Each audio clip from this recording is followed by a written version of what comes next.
we'd like you to speak with the Banshees.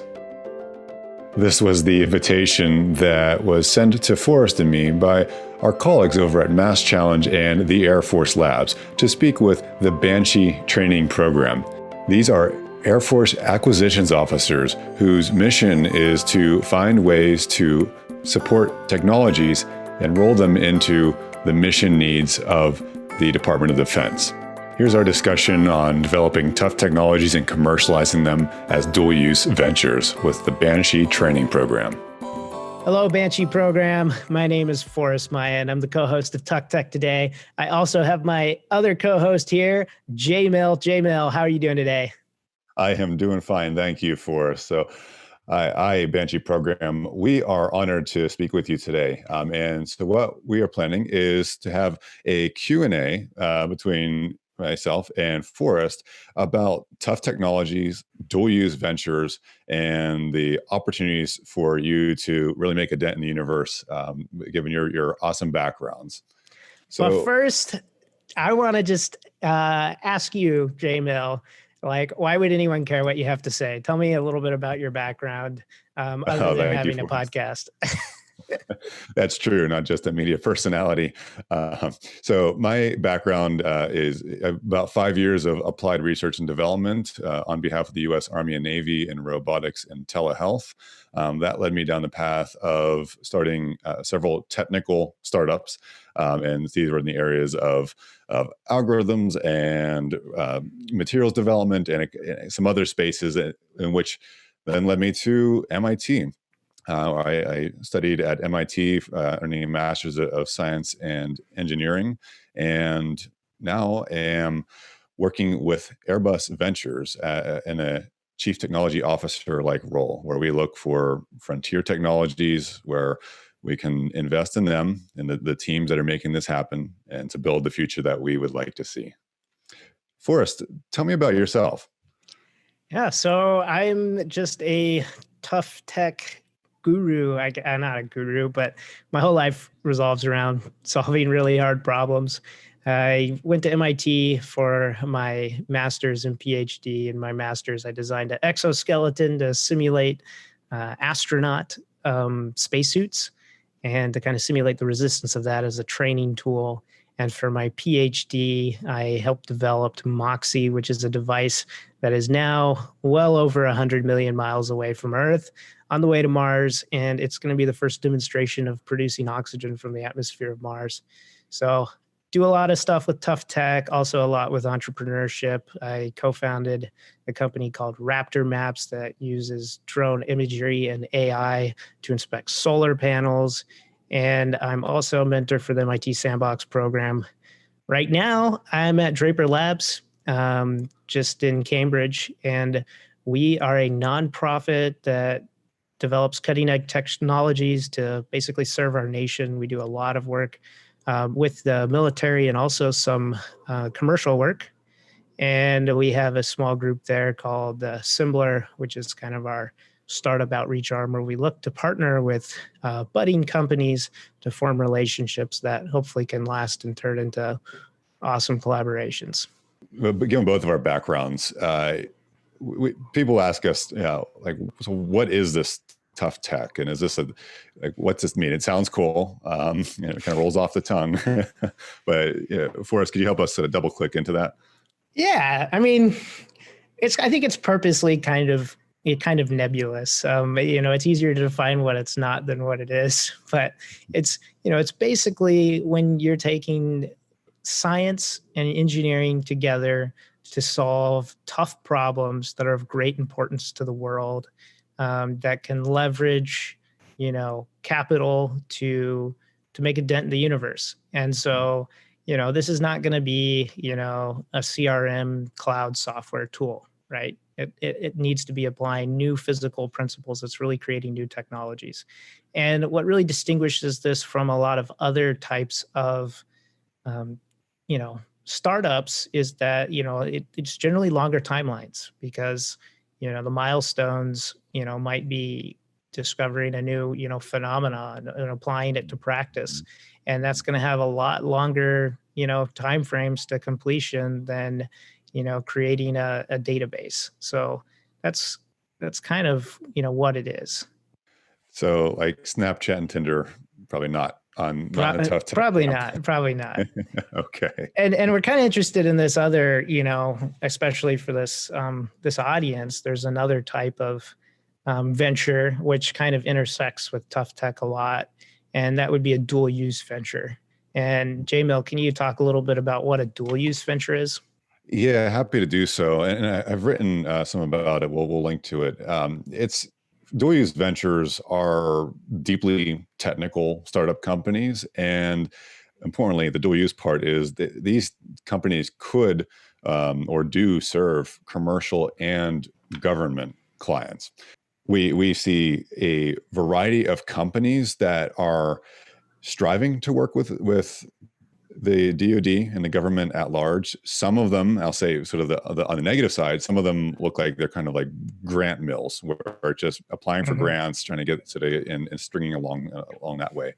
The other side of this are the companies that really need and benefit from these grants to be able to get to the proof of concept stage and then get beyond that. So whether it's CIBR phase 1 to phase 2, and then to the much bigger dollar and collaboration sizes of a phase 3. And so we work and study that process of growing companies to be able to support and make benefit both to the government and again to the feeding that back into the private sector.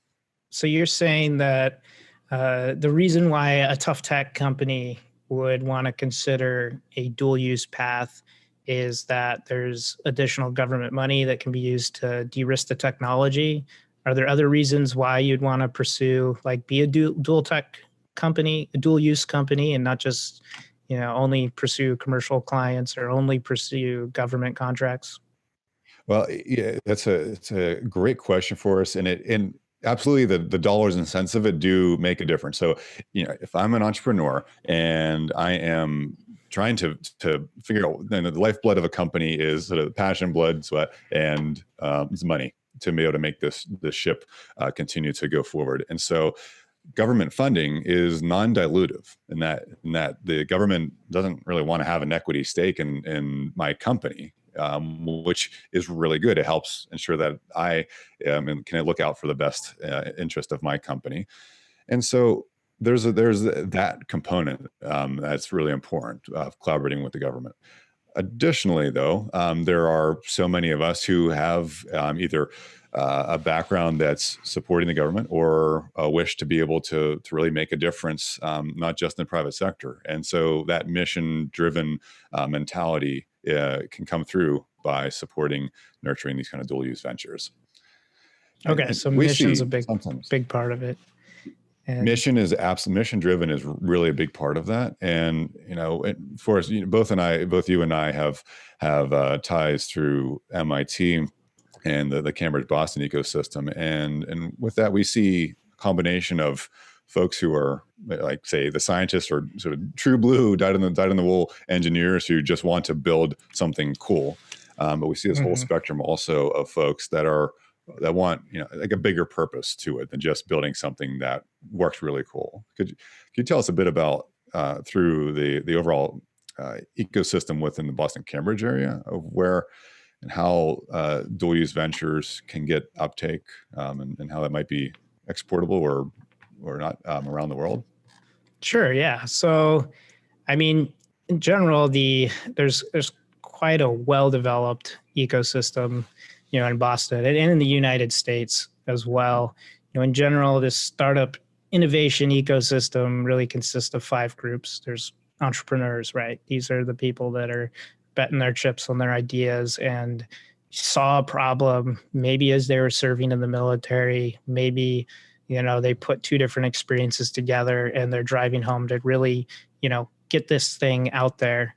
You have the universities, and this is a really strong part about, Boston, with Harvard and MIT and Tufts and BU and all these universities doing research. That's where you get a lot of the really, deep tech studies that professors are working on for many, many years. And entrepreneurs might notice a technology that can be taken out of the lab and applied. So that's a huge source of really, knowledge, and new innovative knowledge that goes into the ecosystem. Of course, we have really good, risk capital that's available through the VCs that are here. And there's also partners for government, and there's lots of, locally or government agencies, and jmill can talk a little bit about, you can talk about some of those opportunities. And then there's also corporate partners. And, for example, Draper would be one of those.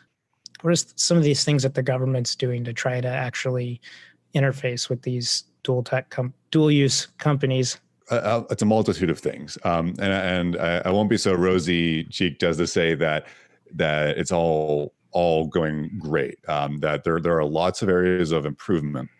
But nevertheless, some of the exciting things that we've been seeing are through the U.S. Air Force with the AFWorks program. That's probably the biggest name that's come on the block over the years is the sort of the innovation that they are promoting and encouraging, not just with their dollars, but also with some of their thought leadership.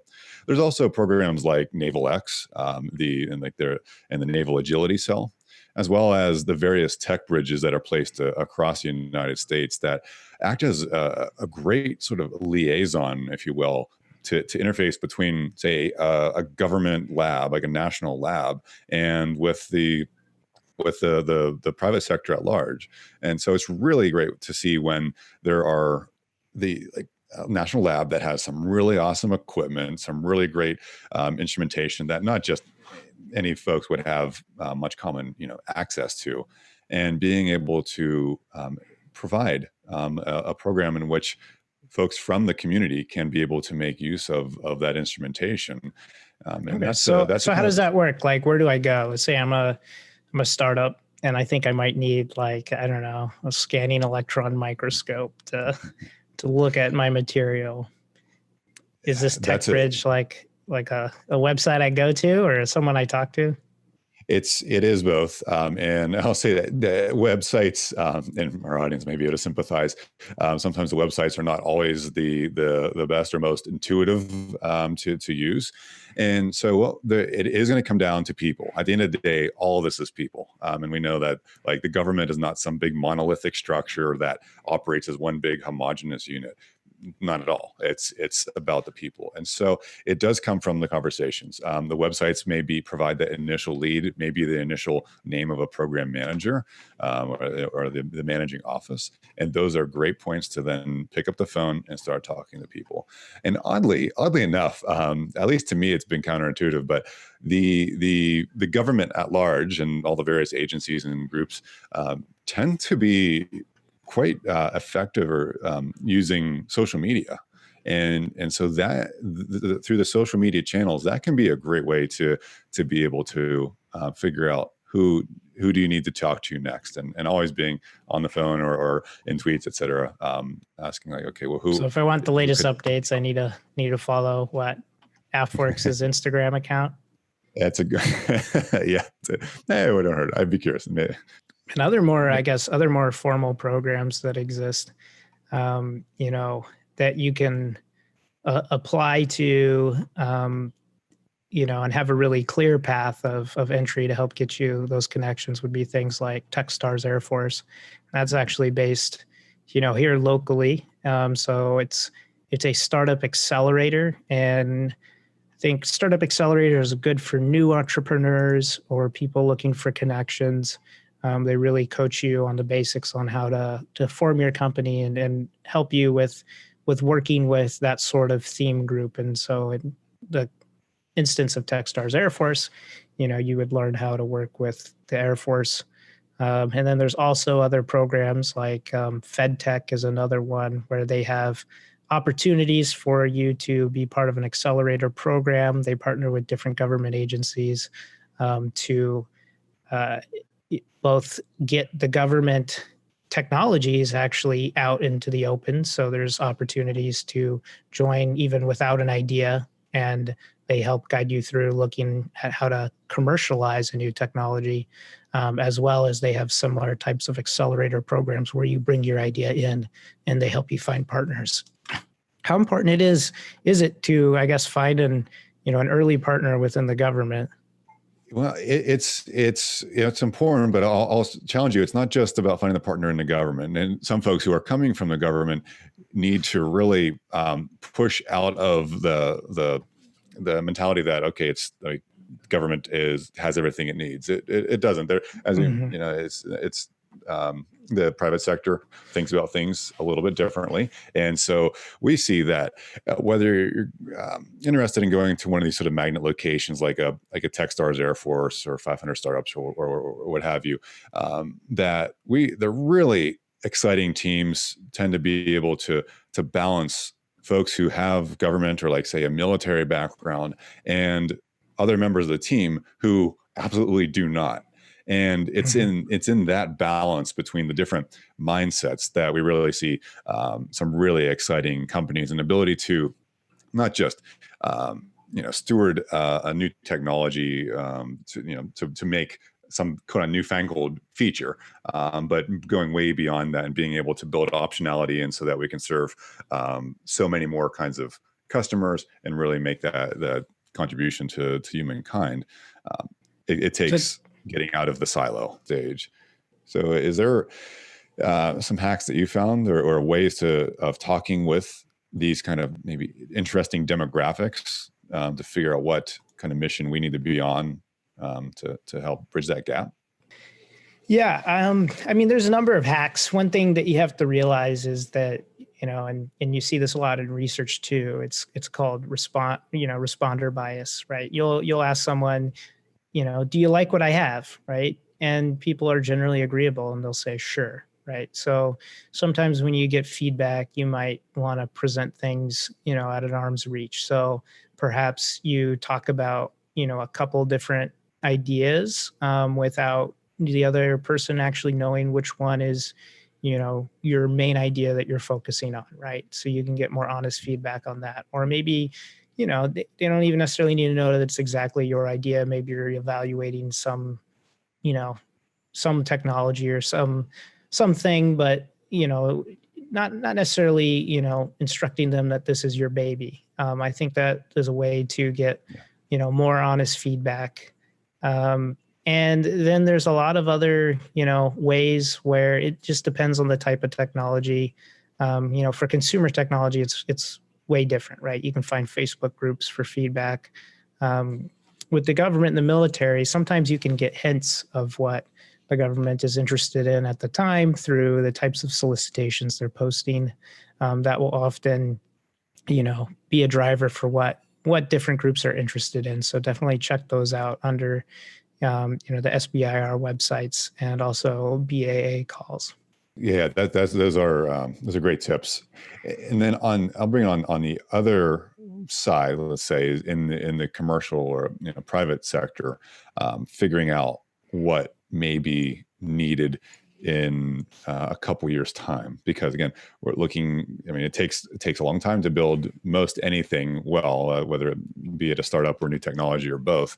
And so, looking at where the ball, so to say, is going is important. So on the private sector, I actively encourage anyone who's coming from more of a government or sort of federal position or military to really try to stretch outside the comfort zone, talking with folks who are working in the commercial sector, because you'll find that there's a mentality difference oftentimes, and so that's where if we look into like sort of startup lore that you see like reading online and stuff, there are various frameworks like Bill Olet has the 21 steps for entrepreneurship, disciplined entrepreneurship.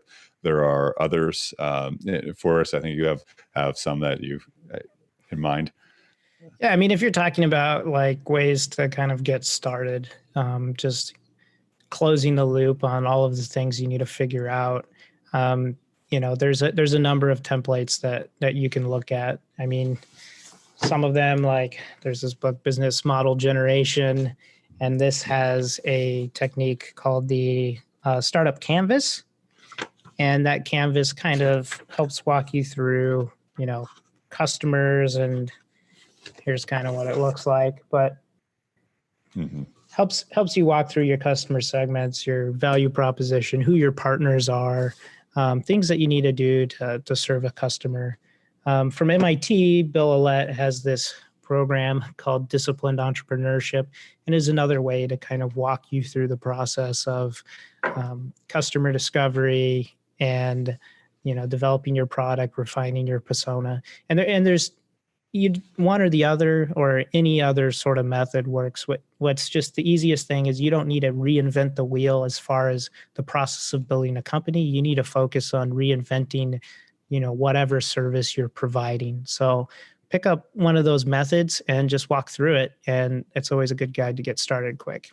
Yeah, absolutely. These are opinionated ways of doing it, and each one's a different stab at how to sort of stratify or structure this process. Again, it's ultimately it's a wandering path, but you can be guided in that path to try to at least get the cart behind the horse in most times, because the path is difficult. It's a difficult trail anyhow. So yeah. So jmill, you're at Airbus Ventures, and so that's a corporate, I guess, VC. What's it like for a startup to work with a corporate VC, and what is a corporate VC like Airbus Ventures, looking for when founders come to them? With Airbus Ventures, we are technically a corporate VC, though we are structured as a group. We are structured more like a traditional Silicon Valley venture capital fund, and so that means that we share the name Airbus, and we're really honored to have that the mothership, the name there, and the backing of that. But Airbus is only one of several investors in our group, and so what it means is that when we are looking for not just aerospace advantages or like frontier technologies that would serve aerospace as customers, but also what I'll say is aerospace adjacent. And so these are areas like automotive, or various flavors of quantum computing and neuromorphic computing, or DNA data storage.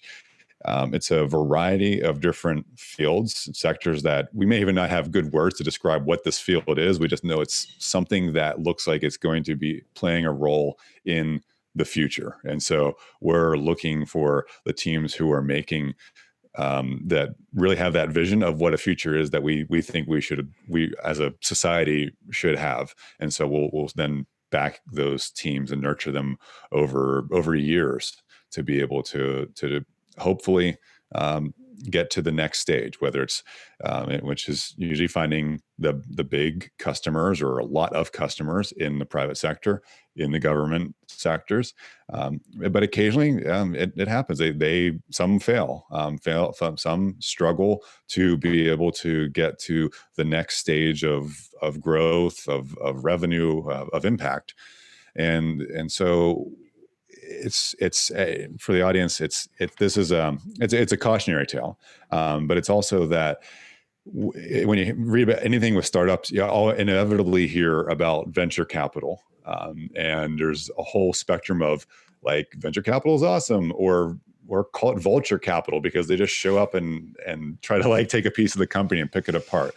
And there's elements of that are all true, but it depends on the individuals who are in that venture capital group. And so some are more friendly than others, and so. And I assume you think you're a friendly one, right? I think so.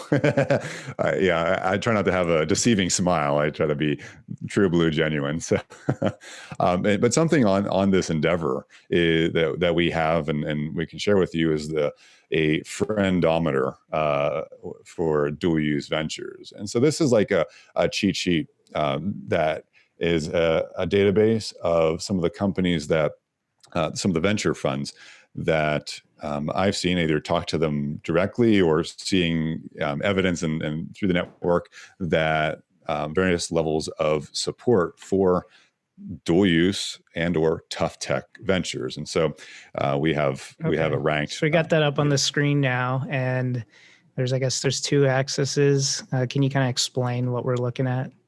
Yeah, happy to do so. On the vertical axis, it's the what we call the enthusiasm for working with dual use ventures, and so this is generally coming from the private sector looking toward government as a client, and so enthusiasm for working with, say, the DoD, from maybe has potential on up to high on the list is passionate. A passionate venture capital group likely has a uh, government folks, veterans who are on the payroll or close at hand, and this venture capital group in the upper left sort of quadrant of this table. These groups are either pretty much purpose built to fund dual use ventures, so with a sort of strong government focus, or they have teams within the venture group that will cater to that, whereas other parts may go after the next kind of Tinder or Snapchat. And then on the x-axis, on the horizontal, we have the level of technical comfort, and this is pretty much binary. It's either folks that are more comfortable working with, say, something familiar technology that you can easily Google about what it is, or even non-technical stuff. And then there's a line, and then it's the tough tech designation. So that tough technology, we mentioned it earlier about how it's a different kind of play and generally a longer haul, but with the hopeful output that it's a much bigger change in the way our society works if these companies are successful. So this is a look at dual use ventures in the context of raising funds, like through venture capital. But there's a variety of other sort of collaborators or allies out there. Forrest, could you tell us about the startup program that you've been working on at Draper?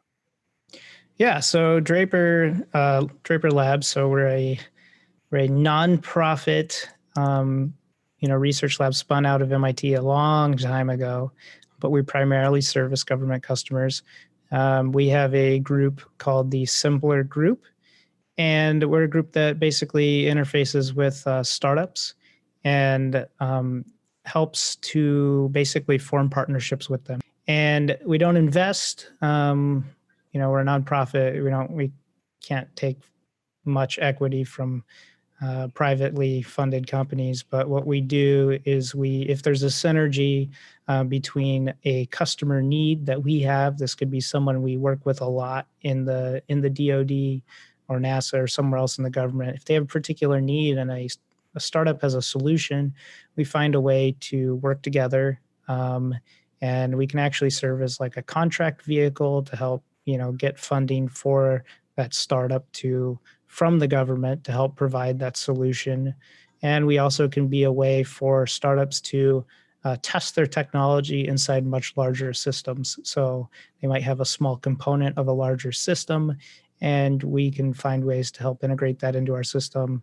And also we, provide, feedback on, things and work with companies, on later stage SBIRs and stuff like that. So we're just here to establish long-term relationships with the startup community. With all this discussion that we've been having, it's so much like rah startups and technology. So let me put a question to you. What do you think over the past 50 years would be the biggest innovation in terms of value creation? Is it, I don't know, like the personal computer, the internet, social networking, hybrid cars, satellites, synthetic biology? Like, what do you think, Forrest? Well, I mean, the internet's pretty big, but an interesting thing about, all of these inventions, or, good majority of these inventions is the innovation ecosystem that is an innovation in itself that has allowed a lot of these things to come to fruition. I mean, the research that, helps create the internet, right, was came from the government, but what really enabled it was, startups and capital and this ecosystem seeing what it could be, right? You have companies like, Google and Facebook, those arose out of this, ecosystem that is, the combination of, research, innovation, and capital that really created something new each time. And so I think in general that ecosystem would be one of the greatest innovations. It's a little kind of a messy and hard to pin down on a single thing. I don't know if you can say anything else about what you think about that. Yeah, no, I agree. Well said. I think entrepreneurial innovation is probably the biggest innovation and will continue to be such a major driver. Like all the big tech companies, your Apples, your Amazons, Googles, Microsoft, Facebook, Twitter, Genentech, Amgen, thousands of other companies have changed our lives, not always for the best, but so many for the better. And that this is the result of an entrepreneur finding folks to support him or her on an awesome mission. So Forrest, where do you recommend that folks start? Yeah, so there's some resources that are specially designed for veterans. So I would check out the New York University Tandem Future Labs, and that's put that website right there, futurelabs.nyc. There's also the Purdue Cyber Apprenticeship Program. Check that out at centers.purdue.edu/PCAP. And also the North Carolina State AI Academy Co-op Program, ai-academy.ncsu.edu. There's a lot of great resources on top of, some of the texts that I mentioned to just learn about things such as discipline entrepreneurship or the startup model canvas. And check, because a lot of local communities have their own programs, but the ones I just mentioned are, specific for veteran support. Do you have anything else you'd like to add to that, jmill? Yes. Yeah, I have some writings that we can share. One of the pieces is entitled "Who's Your Ally? How Tech Startups Navigate Venture Capital and Federal Funding." And there's also, for those of you who are affiliated with or have experience in national labs, we have a paper that the MIT Innovation Initiative had put out last year about Naval Surface Warfare Center, Crane, an innovation analysis of that lab. And so you may find it interesting, and we think that there are some recommendations in there that are well transferable across many of the other national labs in the country. And to, as a plug for both Forrest and myself, we are the co-hosts of Tough Tech Today with Mine and Miller. And so we picked 3 episodes in our series on dual use ventures that we think that you'd enjoy. And so the first, it starts off with MIT's Katie Person. Her background is in U.S. Army acquisitions, and her talk is on launching dual use ventures. Then we follow up with the team at FedTech, where they speak about venturing into federal technologies and the development thereof. And then finally, we have Warren Hoffman, who's a venture partner at MIT's The Engine Venture Capital Group, in which he speaks about investing in America's innovation engine. So these are 3 among several podcast episodes that we think you'd really enjoy. So check them out. That's all the time we have today. Thank you very much for joining us. My name's Forrest Mayan. And I am Jonathan jmill Miller. Stay tough. Stay tough. We're glad you were able to listen in on the conversation. If you have questions or comments on anything that we said, feel free to let us know. We'd be happy to hear what you have to say. Be sure to sign up or subscribe wherever you like to listen or watch us, because our next episode is with Justin Cyrus, who's built Lunar Outpost, a company that designs robots for the moon and resource utilization up on that big old rock that we can see in the night sky.